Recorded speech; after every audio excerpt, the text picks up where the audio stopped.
Regardless of the genre, developing conflict can be tough. I'll teach you about step 4 in the Gravity Undone 5-step framework.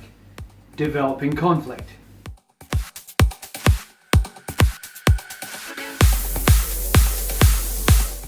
My name is Surrey from Gravity Undone. Do you need conflict in your science fiction? Is it a podcast, a screenplay, a short story, or a novel? It can be hard to put it all together. That's why I created this easy to follow framework. So get ready to take some notes and get writing. You're still going to have to write the story, but I'll give you a structured way to develop your world. This isn't a plotting tool, so I'm not going to cover anything that's in the hero's journey or the Blake Snyder beat sheets. But both of those are great tools you can use alongside this one. Each step progresses from the last. By the end, you'll have a world, characters, conflict, and enough left over to keep your audience wanting more. Step 4 is developing conflict. Now that all the worlds, space stations, and outposts of mankind are linked by instantaneous transport ports, there is peace. But a new religion has started to spread like a mind-born virus. The destroyer of worlds is coming, and it will use these portals to wreak terrible destruction. The faithful have infiltrated the highest orders of command, and leaders from all spheres are starting to worship this bringer of death. Society, now in solidarity, will fragment into location-based factions, all fighting for their vision of reality. A starship hurtles out of control toward a hub station that bridges many worlds, while a splinter sect of doomsdayers plan to launch an antimatter bomb into the heart of a neutron star. Conflict is the story, and without it, you've got a collection of words and little else. This is the 4th step in the 5-step framework, and it hangs off the first 3.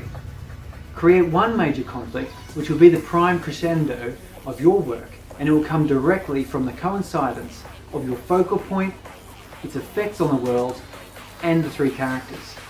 Think of it this way. If your story didn't have your focal point, then this conflict couldn't happen. Why? Because otherwise you would have what amounts to cops and robbers in space. If you can remove your focal point and still tell the exact same story scene for scene with present day analogues, then do you have science fiction? You could claim you do, but really you've just gussied up something else with futuristic window dressing. As Stephen Moyer of True Blood fame said, conflict is drama, and how people deal with conflict shows you the kind of people they are.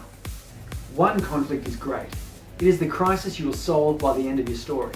But one conflict doesn't cut the mustard. You need to pick 2 minor conflicts that relate to 2 of your big 3 questions. These conflicts need not relate to the focal point, but they need to relate to the world, and in doing so, relate to the characters. These minor conflicts will form the ups and downs that surround the unveiling of the primary conflict. Can you use more than 2 minor? Obviously. But then you're going to have a handful dealing with all the interactions between each of the 3 characters and those conflicts. Each conflict will touch and be reflected by each of your characters. This is what will give texture and depth to your story. The major conflict I brought up is the rise of the Doomsday cult surrounding the Destroyer of Worlds. This will be the final conflict and the peak of my story. But the 2 minor conflicts, the starship on a collision course with the hub station, and the antimatter bomb plot, tie into the society character and the future character respectively.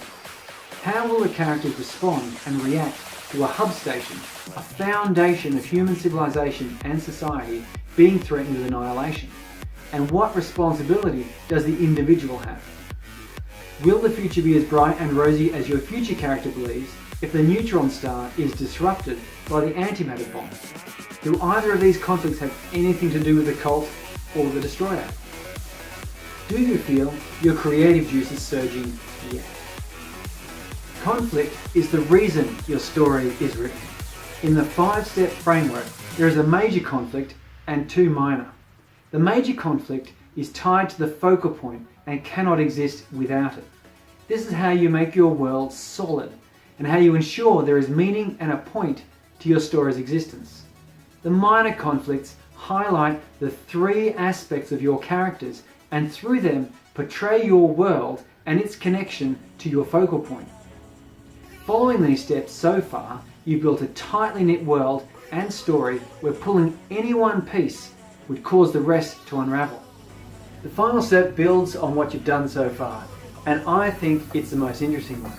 So clarify your focal point, describe how it has built your world and characters, and outline your conflicts so you can get to the final step.